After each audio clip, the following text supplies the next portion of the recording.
Welcome to Inside Coverage. He's Charles Robinson. I'm Jason Fitz. C Rob, how are we feeling today? Like, it's Feisty Friday. There's no Frank to argue with. Are you and I going to get down to this thing? Like, how's it going to go? We going to hug through it? It's not really the same without Frank. You know, you always need Frank to fight with, so it's not going to be as feisty, but it's fine. We're kind of in that lull, I feel like, in the offseason. Doesn't it sort of feel like we're okay post the first wave of free agency? We're starting to get into the pro days, so the nitty gritty of draft assessments now starts to come up. So things are settling down a little bit, and I think it's okay to take a little Friday break. Everybody listening can relax a little bit today. I do think you mentioned the break that we're in. There is just a part of me that says, hey, every mock draft you listen to or read, other than, Football 301s, which was flawless, is at some point I become more and more skeptical every time they release a new edition. Because, frankly, I think it was Todd McShay once that said, man, it gets boring. Sometimes you just gotta get people to click on something. There is an element of, as we see some of the risers and fallers and mock drafts, we have to remember that people are just getting cute, at this point. Like, I don't suddenly think there's a world where Jackson Dart is going to be picked at number 5 or whatever happened in one random mock draft last week. So, it's just, you're right. We're at that point in the season where I think it's harder than ever to resist the temptation to just fall victim to the soap opera instead of the actual news and notes that are out there. Yeah, and there's so many now that I feel like if nothing changes from one mock to the next, I mean, there's no inclination to continually click on mocks at one after another. And I feel like now they start so early, and it's like and by the way, we do. We have mock drafts, obviously. Nate Tyson, Charles McDonald, not to disparage their mocks, but we do weekly mocks that get refreshed, and things get moved around, and it's an entertaining process with mock drafts. I've enjoyed seeing. It's like Jackson Dart now has become the tool to it's like Shedeur. What's going on with Shedeur? And now that it feels like he's sort of solidified near the top of mock drafts. Now people are trying to figure out, okay, what else gets people? Is it going to be a third quarterback? Did Jalen Milroe run his way into the first round? So, yeah. Yeah, you've got every headline wrapped up into one. But let's get to Shedeur, because there is some news here. And you just mentioned Shedeur seems very solidified on most people, I think, at this point, view him as the number 2 quarterback. But it is interesting. He skipped the Big 12 Pro Day workout, which some seem to be surprised by. C Rob, like, what do you make of that? It was a little weird because I think a lot of people are pointing to the Big 12 event as like, okay, this is this joint pro day amongst Big 12 schools. This will be the look that you get at in terms of him throwing. And then, a few days before the event, Deion actually came out and basically said, look, Shedeur and Travis Hunter they're going to do their work at the Colorado Pro Day.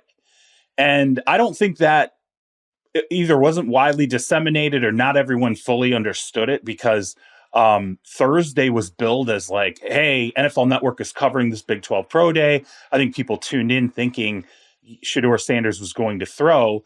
And then at one point, now this all happened at the Ford Center inside the Star practice facility in Frisco, Texas.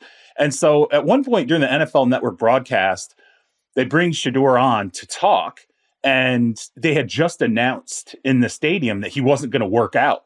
And I think Shedeur was like surprised by that, but it was clear that people in the building were like, what's going on? Like, Shedeur's here. Why is he not warming up? Like, he's clearly doesn't look like he's ready to throw. Is this not happening? And so I think there was some confusion there. And I started texting people like, why is there confusion? What's going on? And I will say this, the teams that I think are interested in him immediately snapped back and said, don't worry, April 4th. Like, he's throwing April 4th. It's going to be at Colorado's Pro Day. This was never really fully planned for him to get out there.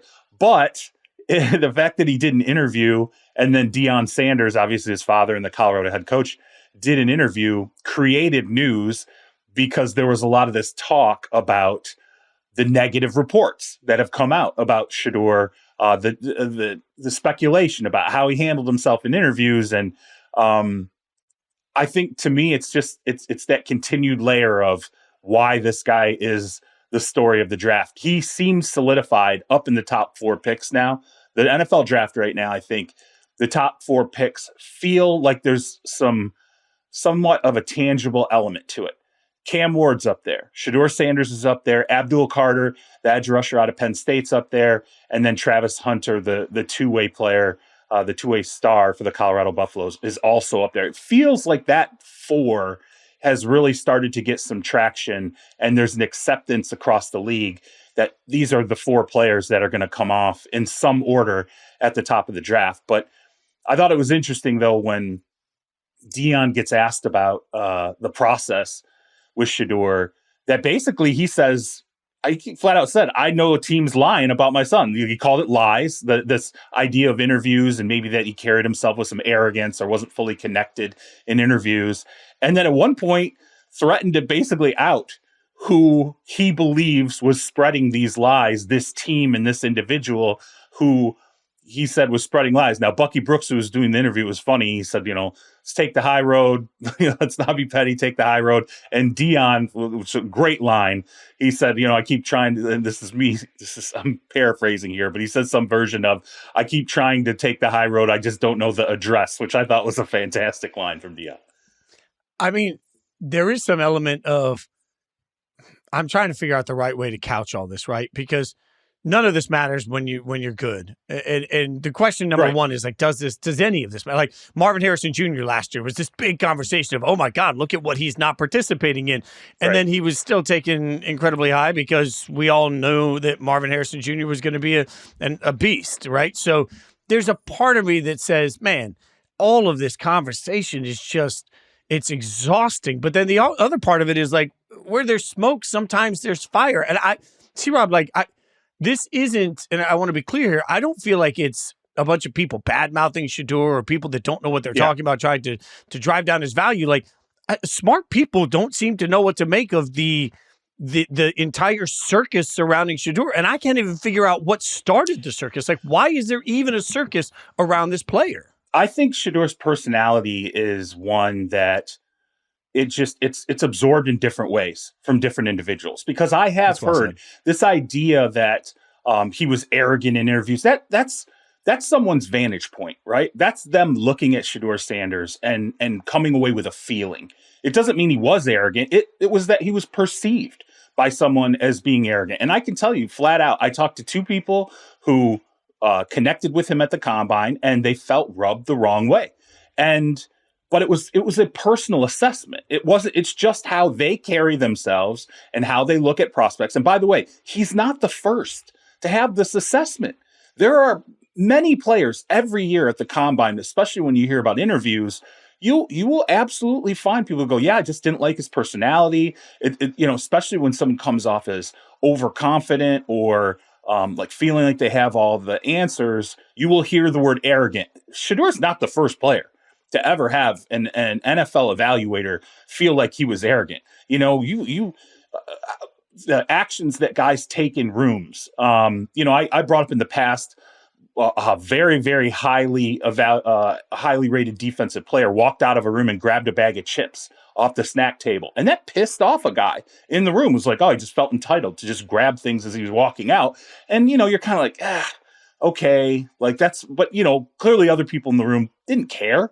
And so I think that's one layer to this, right? Then I think the other layer to it is his assessment, his value assessment, like how people look at him as a player is very different.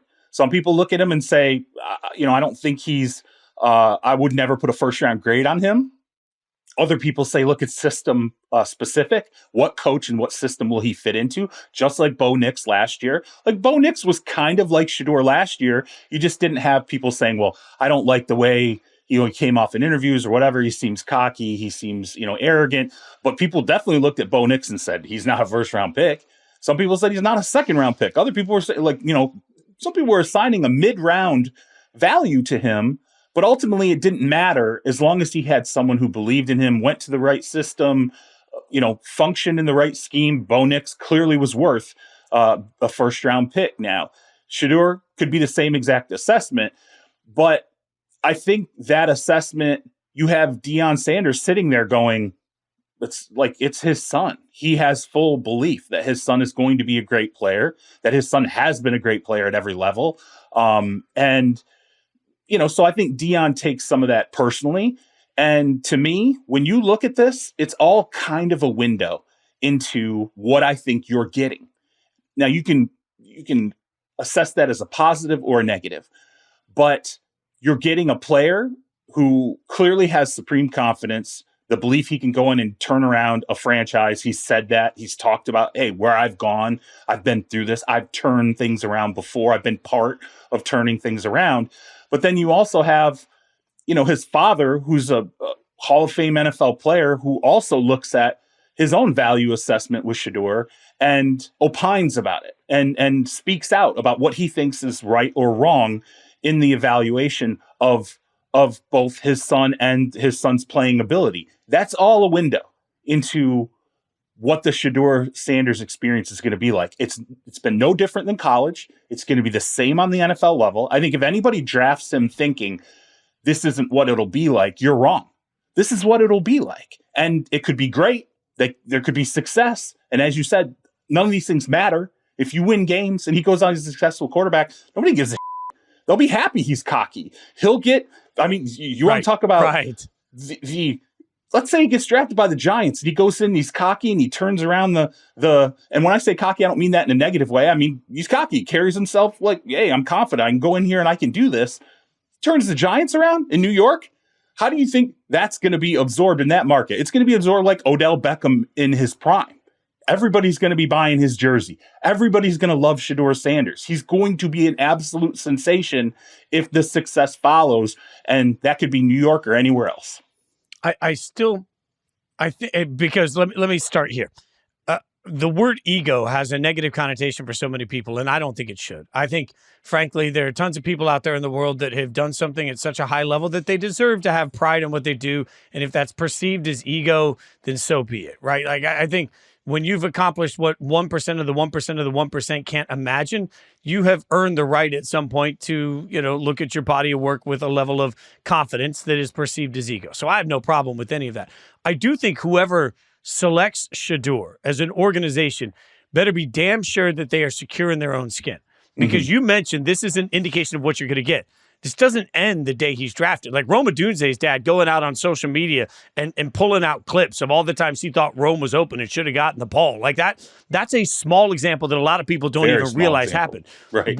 When you have Deion, who's going to be asked repeatedly Absolutely. at press conferences for Colorado, he's going to be asked about Shedeur got benched last week. If those things happen, if Shedeur has a sort of track in the NFL that's at all similar to, let's say, what we've seen for Bryce Young, right? Like, how are people then going to turn around? How is Deion going to perceive that? And then all of a sudden, is he going to go to the podium and start trashing your coaches or your offensive game plan or the way the game's being called or they're not making the most out of my... Like, I do think it's reasonable. And we all want to turn this into like some big indication of an organization doing the wrong things. But I look at it and say, man, it's reasonable for an organization to turn around and say, hey, all of this noise comes with it. So we better be damn sure that we're ready to be second guessed by one of the most vibrant personalities in all of sports consistently every single week if they don't like the way that we're using his son.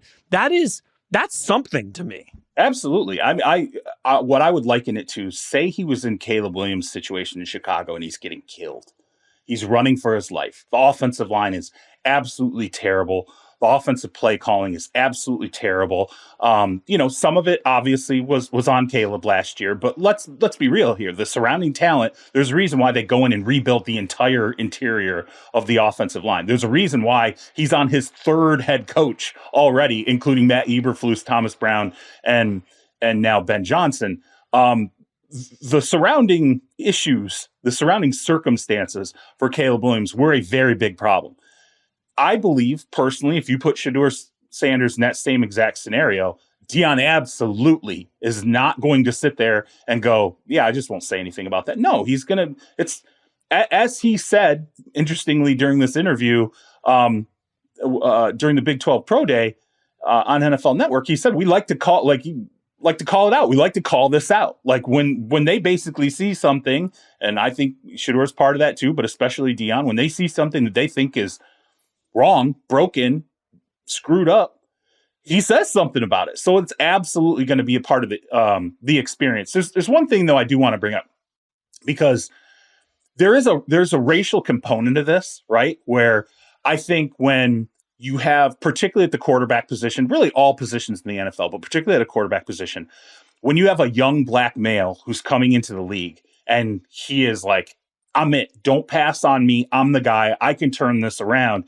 I do think in some instances, like, does race play in the NFL? Absolutely it does. And I do think that there are some old school white coaches who sit there and go, I don't like that. That pisses me off. That bothers me. I see some of that with the NIL, right? Like they'll talk about NIL and, well, this guy's on his Instagram account and he's driving this car and he's doing that. And I do feel like there is some race tied up in that. But I will say this too.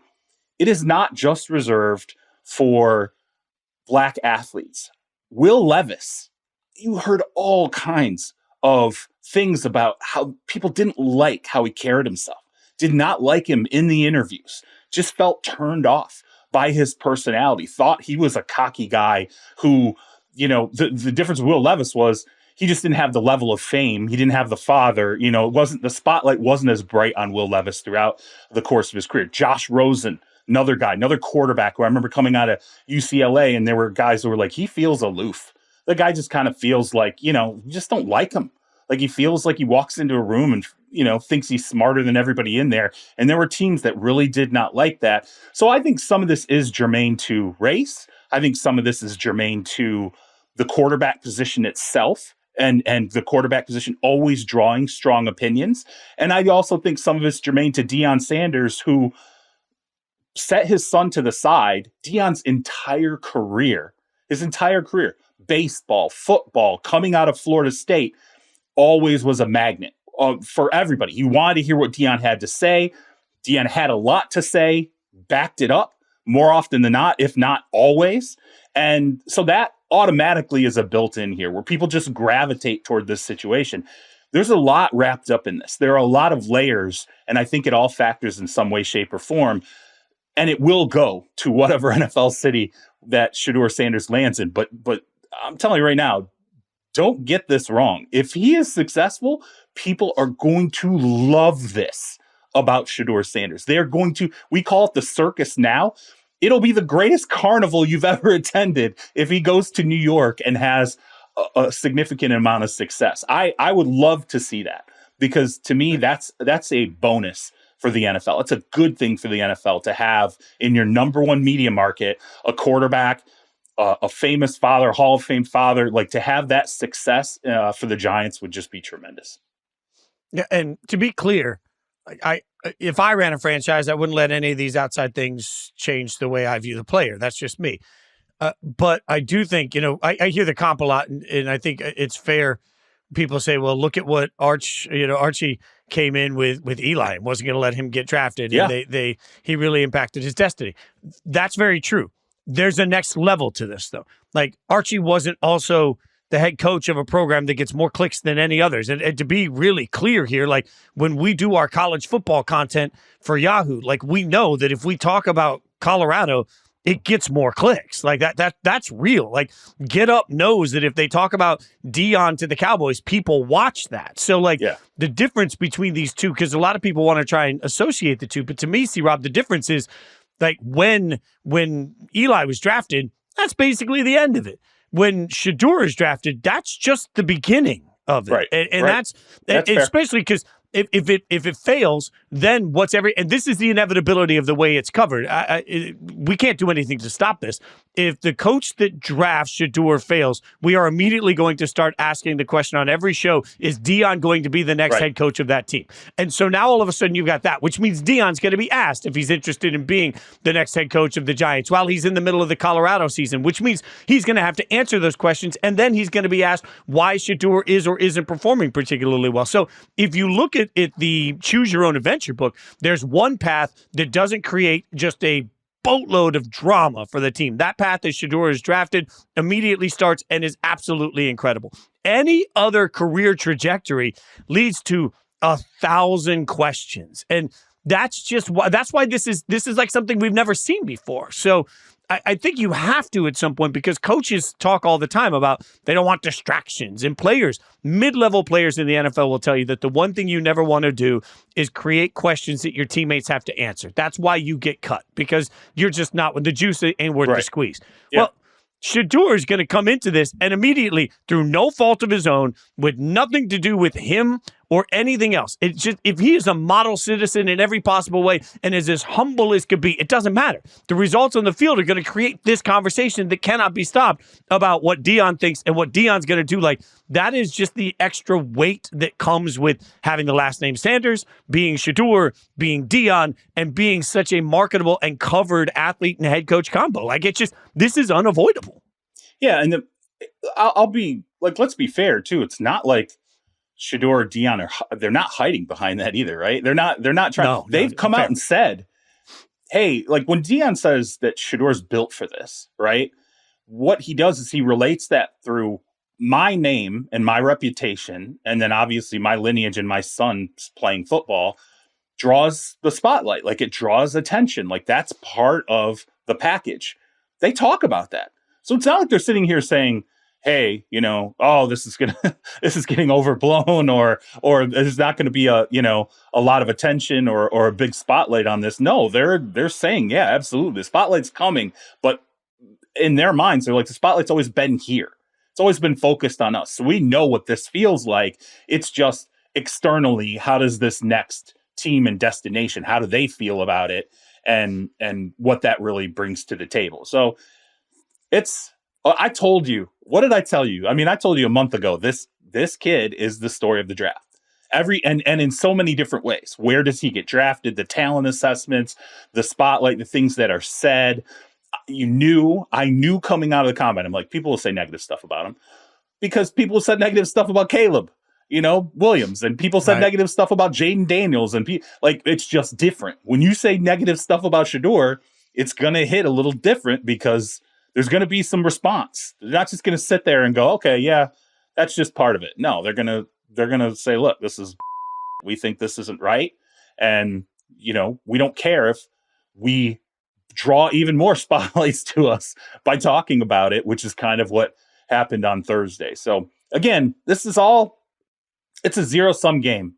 If you win, you're good. Like, if you win and you go out and you're successful, it's absorbed completely different. If you lose or you struggle or you're mediocre, it's going to be a completely different concoction. So that's what teams really should have on their minds. And I would say that whoever drafts him, that is a ownership, a general manager, and a head coach that are very, very sure that they can make this work. If today, as we sit here on today is March 21st, as we sit here on March 21st, you believe Shedeur will go in the top 4 at this point? I do. I think, and here's why. I think there is, as you talk to people across the league and you start to try and assess the top of the draft, it feels like there is a growing acceptance from one team to the next that Cam Ward is going to end up going in the top 4, that Shedeur is going to end up going in the top 4. And, Shedeur is sort of that wild card. Everybody knows that Abdul Carter, the edge out of Penn State, has the big grade, right? Everybody knows Travis Hunter, two-way star, has the big grade. Everybody knows that Cam Ward is considered QB1. So really the wild card in this is Shedeur and how he fits in. Now, how teams relate that, and the reason why I think they believe he's going in the top 4 is because they're sitting there and they're going, okay, well, 2 teams in the top 4, the Giants and the Browns, are not addressing their quarterback situation in a way that we feel is realistically done at this stage. And where are they going to go from here? Russell Wilson gets mentioned with the New York Giants. Aaron Rodgers gets mentioned with the New York Giants. Neither is signed there. So that's wide open. And they could have signed Russ at any point. The New York Giants could have signed Russ. So what does that tell you about how they feel about that? He is not in any way, shape, or form their number one goal or option, right? The Cleveland Browns brought in Kenny Pickett. They traded for Kenny Pickett. Then there was a sense that, well, Once Kirk Cousins is cut loose from the Atlanta Falcons, they'll bring in Kirk Cousins on a veteran minimum deal, and he'll be their, bridge starter. And then the Falcons kept Kirk Cousins, and the Falcons may keep Kirk Cousins, although I still think there's a chance he gets traded close to the draft, prior to the draft, or maybe after the draft. You look at the Browns and you go, well, they have not addressed it though up until this point. You don't hear them chasing Aaron Rodgers right now. You don't hear them. They visited with Russ, but they could have signed Russell Wilson at this point. They haven't, which means they're staring at some other option. And if that option is Kirk Cousins, there's no guarantee that they're ultimately going to get him. And if they know that, then they would be scrambling for plan B, which might be a Russell Wilson. They're not scrambling. That should tell you something about what the Browns have in terms of their plans in front of them. And I think that's why Shedeur Sanders is being squarely put there by some people that typically know when they talk to other teams, and people inside the Browns organization, that this has got to be a guy that is being targeted. So at this stage, if Cam Ward and Shedeur are not both off the board in the top 3 picks, I will be surprised. It'll also be interesting to see if panic sets in and somebody suddenly offers a king's ransom to move up to 1. Like, right. That's what we always like that, because if you're the Giants and you feel like you absolutely have to have somebody and you're in love with one of them, I mean, will you offer the king's ransom to move up ahead of Cleveland and get your first choice? And will the Titans listen to that? Like, it is funny because it feels the craziest part about all of this is that we're spending most of our time talking about the person that is clearly the number 2 quarterback in the class, not the number 1 quarterback. And Fitz, here's another thing too. When we talk about Cleveland, I think people have to keep this in mind. Cleveland continues to restructure deals and move money back, right? Which puts cap pressure on them beyond the 2025 season. They have significant cap pressure on themselves in 2025 and 2026 because of how they've restructured deals and pushed money backward. What alleviates that? Kirk Cousins doesn't really alleviate that. If you go and get him, maybe he alleviates it for a season, right? If he's signing like a 1-year deal and he's playing on the veteran minimum because Atlanta's still paying him, or you acquire him and he's playing again, let's say you restructure it, but it's really like a 1-year fix. Okay, well then you're in the same boat in 2026. You have the same problem in 2026 from a cap perspective. So what alleviates it multiple years moving forward? A rookie quarterback contract. That's what alleviates it, which again, I think when you play the game of logic, puts a quarterback in Cleveland at the number 2 overall pick. I do think that's why a number of people are putting Shedeur there, aside from liking the scheme fit, maybe not the environmental fit. I think there's some questions about, look, you got to have a pretty strong arm to play in Cleveland Stadium. It's like, is Shedeur's arm strong enough to be the kind of player that can go in there, and especially when it gets into the coldest months, is he going to be able to power the football? You can argue whether or not that's a good fit, but I do think that people believe that Kevin Stefanski, the coach, and the scheme that he runs does fit Shedeur. I still want to live in a world where Abdul Carter goes off number 1, shockingly, and then all of a sudden we see mass chaos. Just mass chaos. Yeah. One quarterback you mentioned earlier, Aaron Rodgers, we've talked about him a ton on this show. Everybody has.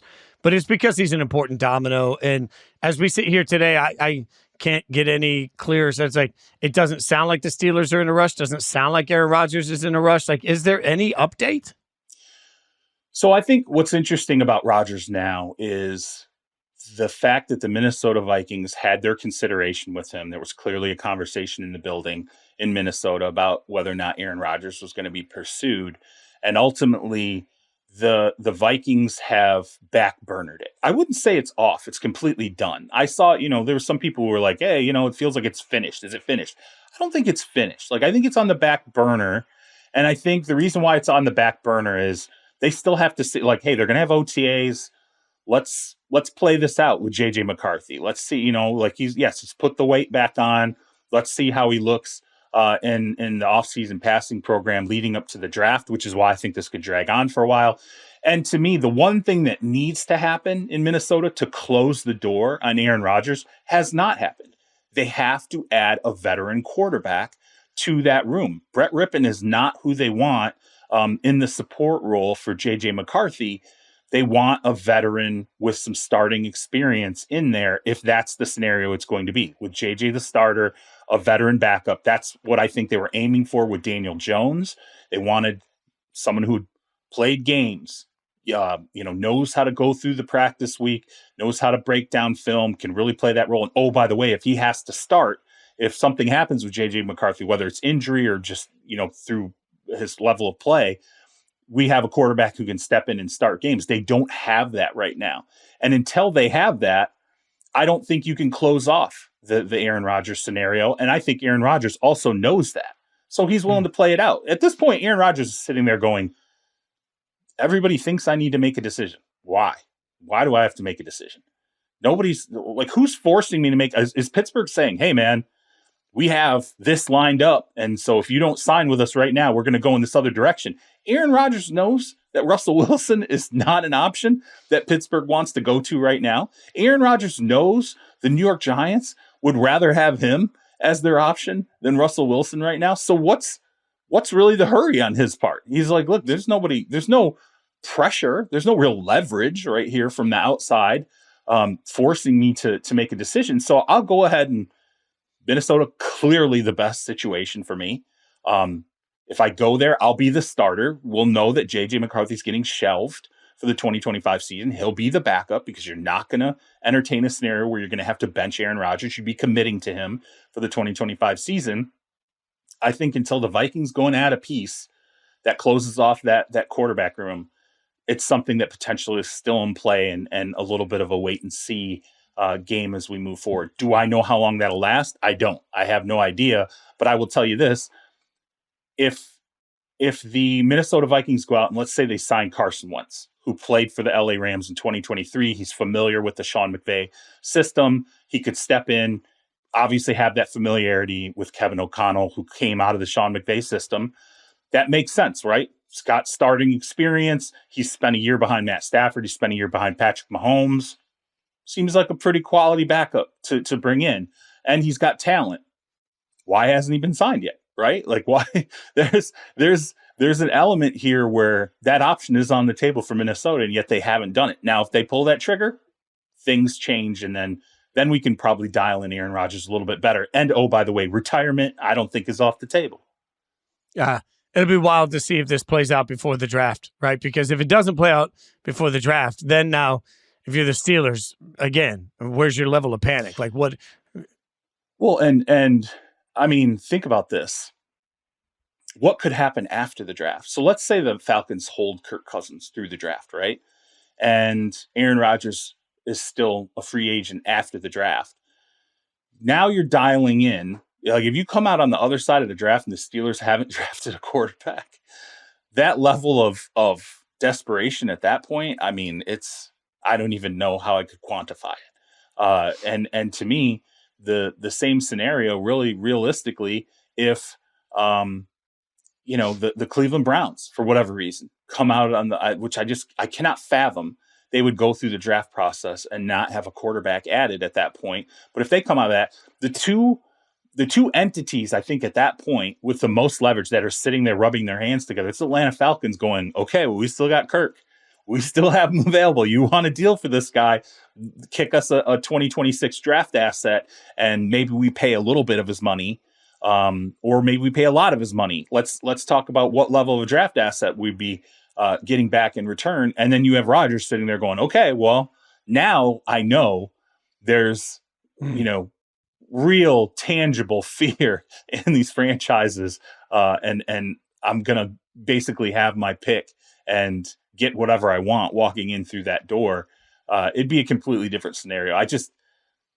I would think it has to be wrapped up for these teams before the draft, or they have to go into the draft knowing they're going to resolve it in the draft, which is why if we get to, you and I are staring at each other 10 minutes before the draft and we're going, the Cleveland Browns still don't have another quarterback in that room. We know they're taking a quarterback at two. We're like, or they're taking a quarterback somewhere meaningful because that's how that will be added, or they're trading for Kirk Cousins maybe during the draft. We know they're going to get a quarterback at that point.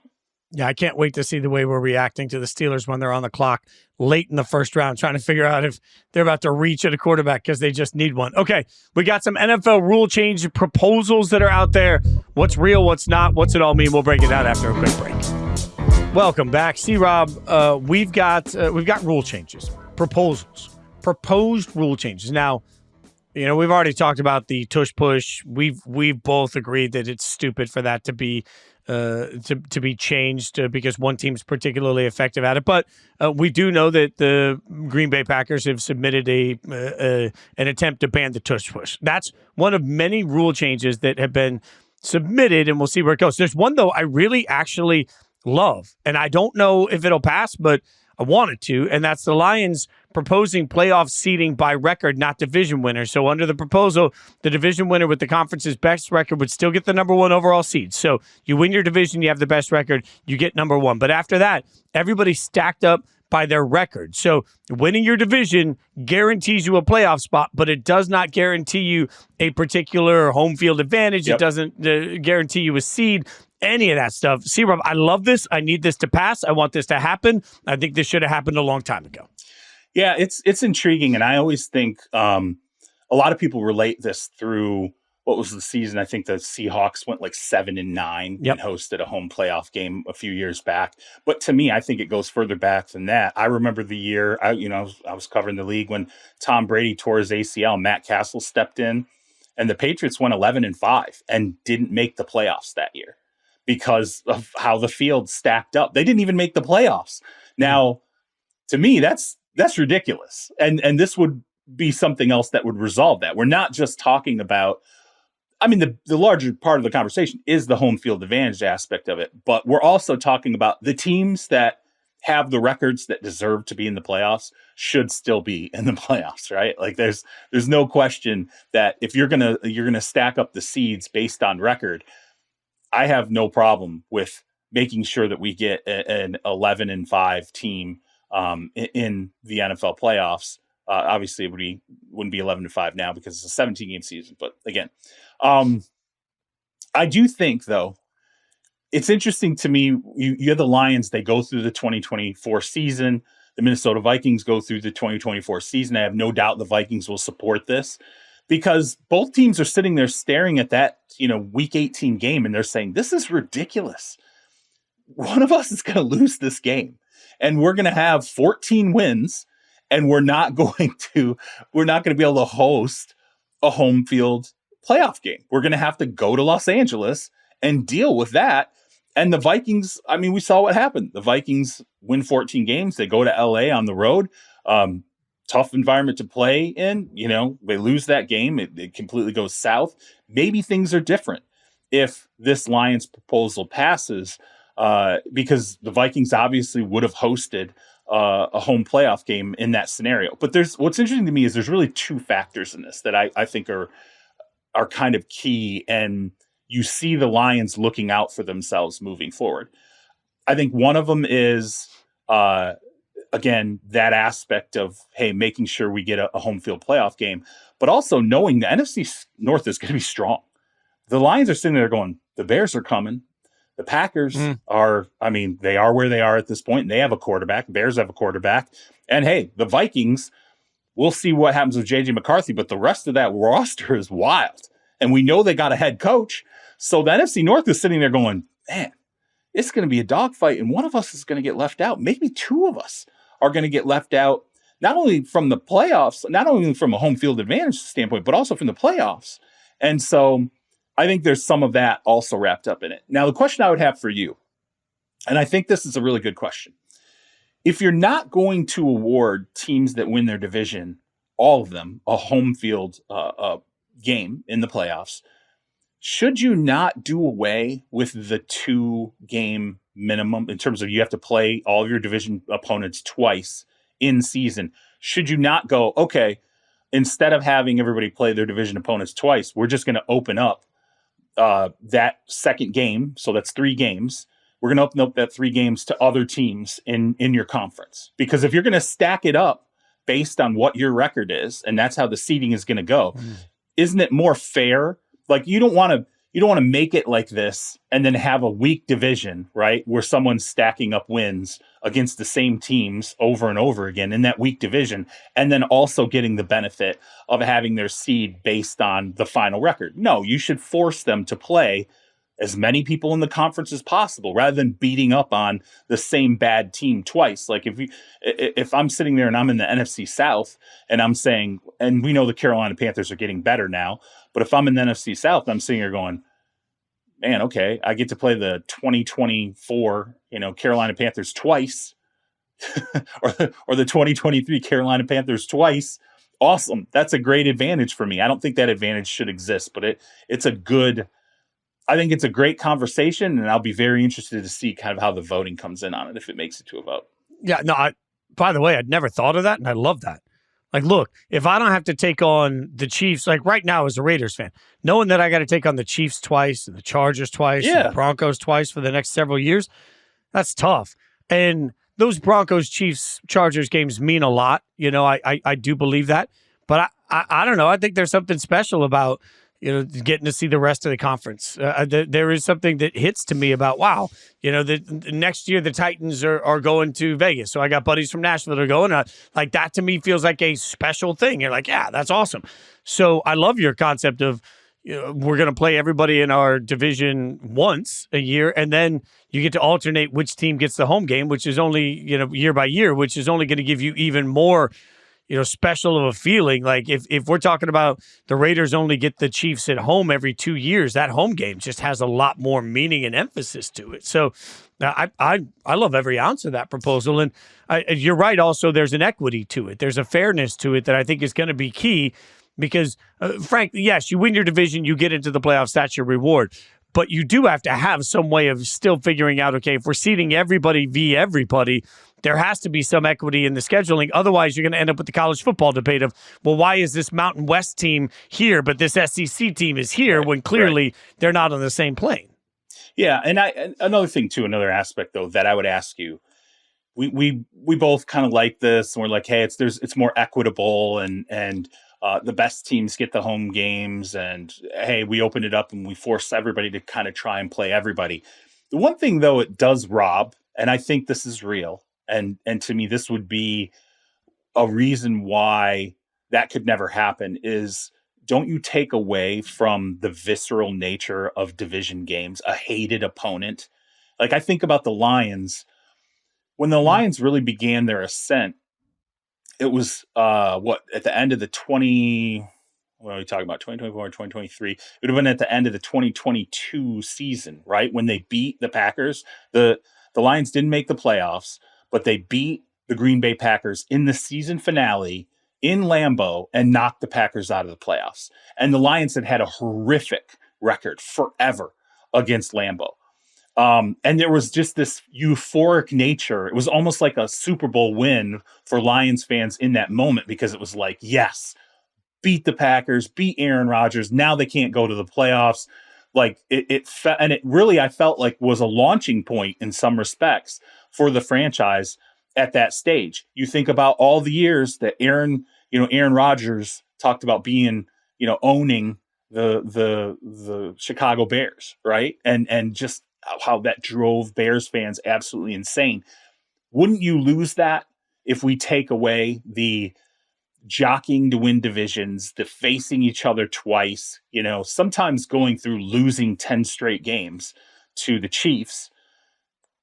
It, in a weird way, can be a good thing, because when you swing and you turn it around, the euphoria you feel of finally getting over the hump against this hated rival, it is the basis of what makes the NFL what it is, what makes fan bases really what they are. You want to see Cowboys and Eagles fans absolutely losing it when they're going against each other. Maybe that's not so visceral when it's only one time a year. Yeah, that's fair. I mean, I remember the first iteration of John Gruden beating the Chiefs, keeping them out of the playoffs in a year that the Raiders only finished 8-8, what became this huge landmark. I guess my counter to that is, think about the way we feel the last week of the season, because it's always division matchups only the last week of the season. There's so much on the line. If you're only playing 3 division matchups all year, that game at the end of the year, like if you start and end every year with the division rivalry matchup, I mean, you are definitely putting heat behind it, right? Because division record's still going to have some emphasis in a tiebreaker. So all of a sudden, that Chargers Broncos game in Week 18 carries a ton of weight if we're talking about two teams that can be everything for them to win their division. I hear you though. I don't know that there's a great solution to that, and it'll be curious too, because the inevitability is we're going to get to 18 games and then eventually we're going to get to 20 games. This is just the way my mind works. So maybe we will end up anyway with the situation where you've got a ton of AFC matchups and because you're going to end up, before we know it, in 10 years when we're at 20 games in the regular season. That's just my prediction, no reporting. When we're at 20 games in the regular season, now all of a sudden you've sort of accomplished some of that. So maybe there's a fine line that can be brought in that way. I don't know. The Lions also, C Rob, they have a proposal out there that eliminates automatic first downs within illegal contact or defensive holding. That's easier than coaching guys with gloves on, because the Lions got crushed on this year. They gave up the most by far defensive holding automatic first downs. They had 11 of them. I hear this though. The number of times I've looked at it and I've seen that when my favorite team gets the cheap first down, I'm happy. When they give up the cheap first down, I think it's a stupid rule. So I don't know that there's any real chance this changes, but it does feel like at times a defensive holding penalty at the line of scrimmage, whatever, that suddenly results in an automatic first down on what would have been a 4th and 20. It's just that stuff pisses me off. So I understand where the Lions are coming from. Yeah, I mean, it feels a little like gerrymandering if you're the Lions, because as you said, they had the biggest problem with these penalties in the 2024 season. They have two young cornerbacks in Terrion Arnold and Ennis Rakestraw, who physical, they play in a way that I think Lions would benefit if this were a rule change. It makes the mistakes by those two young players a little less costly. So you kind of feel you're like, you're kind of finessing it. And with these rule changes, I feel like you always see a few that get proposed where you're like, you can feel a team finessing the rules to try and help suit what they're doing moving forward. But I'm with you. I feel that logic, particularly when it's late in the game. And as you said, on the 4th and 20 plays where something like this gets flagged and you're like, God, this feels like such a cheap first down. But I think my counter to that would be, everybody's subject to it. It happens to, you may hate it. You may think it's stupid, but then as you said, when you're the beneficiary of it, you love it and it's great. Even if it's a little cheap, you'll take it. It's not like it really only drills down on one team. Over a long enough timeline, it should balance out where everybody's, dealing with it from a mechanics standpoint. And then also you talk about like, how much could this bog down games late? Because it could change the style of play late in games where you have defenses that are like, hey, we got to be really careful here, particularly like in 4th and long situations. We have to be extremely careful here not to give up, a penalty that automatically converts a first down and kills us. So that's one of those rule changes that you could see it manifest itself weirdly and some oddity late in games that really people won't like when they see it actually out on the field. But I'd be surprised if that passed. I really would. I'm with you. It feels a lot like what I always say with roughing the passer. Roughing the passer is a cheap call half the time, and everybody hates it. But here's the thing. When the season starts, you just got to accept. You're going to have it called for you half a dozen times this year, and you're going to have it called against you half a dozen times this year. And by the end of the year, it's probably going to end up being about a wash. So just sit down, shut up, and accept it. Like, there's just nothing you can, it's never going to change, and it equally drives you crazy and benefits everybody. There's a couple other rule changes. One that could impact overtime. We'll break that down after a quick break. We're back, and C Rob, I'm going to just grab my little soapbox because I'm a little guy anyway, and I'm going to set my soapbox down, and I'm going to stand up on my soapbox, and I'm just going to loudly scream, let's stop being stupid with overtime rule changes. There's a submission from the Eagles to give both teams a guaranteed possession in overtime during the regular season, which is what happens in the playoffs, and everybody says it's going to happen. This is still stupid to me. I will continue to say to everybody, guaranteeing both sides of possession and then going to sudden death is only going to delay the inevitable I'm pissed off, right? Like, there is just this moment we all keep looking at and say, well, you got to make sure that Josh Allen and Patrick Mahomes touch the ball. And then what? right? Because it's still eventually, if you guarantee possession to both sides and both teams score and you end up tied, you then go to sudden death. Like, so what was really fixed? We're trying to fix something that doesn't really need to be fixed by changing something that doesn't really need to be changed. And it's still, I think there is going to come a day where there's a football game that turns out there's an instant classic and the two best teams in the league go to overtime. They each score a touchdown and then it's going to be sudden death. And everybody right now is saying, well, at least you each got a chance at the ball. At that point, you're going to be yelling, oh my God, why did Josh Allen not get another shot if Patrick Mahomes did? Like, this is never going to end up fair and equitable for everybody. I get it. It's there is an element of it where it's different but the same. Like you said, I mean, you both get your shot, and if you both replicate the same level of success, then you go to sudden death. Then you might as well just done sudden death from the start. Like, why are we doing this where we're just delaying this aspect of it? That said, I think the way that it gets viewed is the finesse that I think kind of happens here.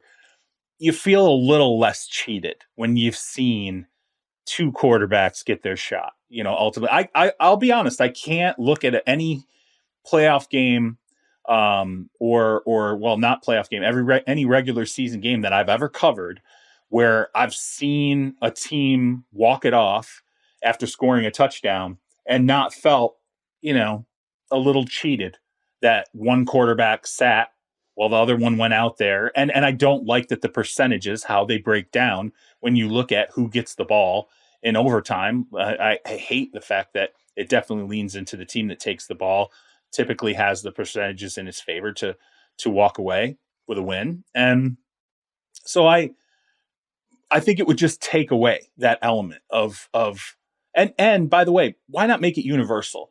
My biggest thing is just make it universal. I don't like the fact that you have one set of rules for the regular season, you have another set of rules for the playoffs. Like, to me, it should just be uniform one way or another. Like, let's make it all the same.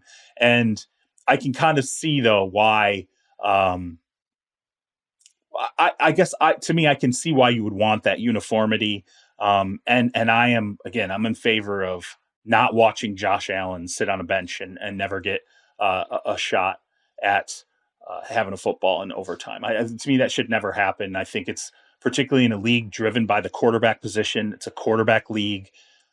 You have to emphasize what your league is when you get into an overtime period where a win and a loss hangs in the balance. And that, in my mind, is not subtracting one of the two quarterbacks. It's adding and making sure that both of those quarterbacks get their opportunity on the field. And if it doesn't work out and you got to go to sudden death after that, fine. But at least we went through and highlighted what makes our league what it is if you're the NFL, and that's the quarterbacks. So I hear you. My only counter is I think rules should be made for the worst case scenario in all of life. Like, sit down, if you're going to write a new law, sit down and ask yourself, how will this law eventually be taken advantage of before you write the law? And there's a spot in my mind where I think, okay, we get to overtime in the AFC Championship game, and on the first play of overtime, Mahomes throws a 75-yard touchdown bomb. And then, all of a sudden, the Bills get the ball back, and on the first play for the Bills, Josh Allen scores a 75-yard touchdown bomb, and we're sitting there saying, oh my God, this is electric. And then we go to sudden death. Like, it just, I think we're still going to feel robbed or cheated. There are two. That sounds pretty awesome to me, man. Yeah. What sounds awesome you're describing to me sounds pretty great. But then I'd like to see that a lot. The third play of overtime, Mahomes again goes 75 yards for the touchdown. We don't get to see Josh out. Like, eventually, that's there are two proposals that I think are wildly fair for overtime. One would be to play a full quarter. Yeah, like, the minute we go to overtime, we're going to play a full quarter, and whatever the score is at the end of that, that's going to be the end of the game. So we're adding a quarter of football to the games. I understand that that's more punishment on people's bodies, but if they're going to add an 18th game anyway, we don't really care about their bodies. So give me a full quarter. At the end of the quarter, score is what the score is. If it's tied, it's a tie. If a team's ahead, team's ahead. If they hold the ball the whole quarter, they hold the ball the whole quarter. Or if you really want to do a balance for balance, you could do the college football overtime system with a massive tweak, because I hate the college football overtime system too. Instead of starting at the 25-yard line, which is like kids play, Start the drive back where a touchback would be. Start the drive at the 35-yard line, your own 35-yard line. You get that drive to go down and score. Then the other team's going to start at their own 35-yard line, and they get the drive to go down and score. So that you just keep doing that until somebody's ahead, or you call the thing a tie. Like that would be my other method. But I just think adding a full quarter is the easiest thing to do. Yeah, I definitely agree. If you were to do it like the way that college does it, and a lot of people hate how college plays its overtimes, I would agree that I'd feel better about it if you're starting at the 35, right? If you're starting where the touchback would put you, and you have to drive some semblance of, look, you got to put a drive together. If you're at the 25, you don't have to really put a drive together. you hit one big play, right? You hit two plays, and that's definitely, you're earning it. I think if you're starting on the opposite side of the field. I don't know. I feel like overtime is always going to be this debate. We're always going to have these constant back and forth about who's getting robbed and what are the percentages play. I mean, even that extra quarter, for a while, I was a proponent of the extra quarter, putting aside the physical demands on players. But I remember talking to a coach once, and he said, yeah, but here's the thing. Again, it comes down to the coin flip, because typically teams that win the coin flip, if they put a drive together in that quarter, they can eat up 8, 9, 10 minutes of offense, right? And then you're, the other team's getting the ball back, but now you've got 5 minutes, so it's inequitable. You're saying, okay, well, this team was able to piece it together. Now we don't have the same time options that this other team did. And then you get into, well, if your defense had played better, it's the same kind of, it's just no, C Rob, I got it. You just opened my eyes to the perfect proposal. Whoever wins the coin toss gets the ball at touchback territory. They then drive down the field. All right. However long it takes them to score is the amount of time the other team gets on the clock to then turn around and drive back down and do the same thing. So if they score in 8 minutes, then you're putting 8:07. Then you're putting 8:07 on the clock, and you're giving them the ball at touchback territory. They got to go down and match that score in that amount of time. Look at this! I think we just solved overtime. Okay.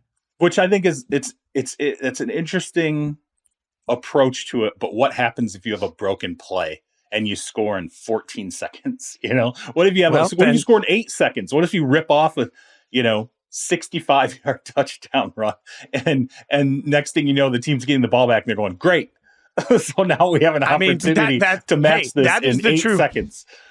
Then you just got to look at your defense and be like, really? You did that to us? Like, this is what, like, as Mahomes walking out on the field, he's looking over at Chris Jones being like, really? This is the situation you've put me in. Like, hey, look, that would suck for whoever gives that up, but it's still equitable. It's still, see, Rob, you got to take this to the league. I think give me 5 minutes with Raj. Like, give me 5 minutes with Raj and I'll take care of it. This is why I think these proposals often don't even get to the voting phases, because this breaks out in these rooms and there starts to be these debates and arguments, and then somebody raises their hand and goes, is this really broken? Like, what are we doing here? Like,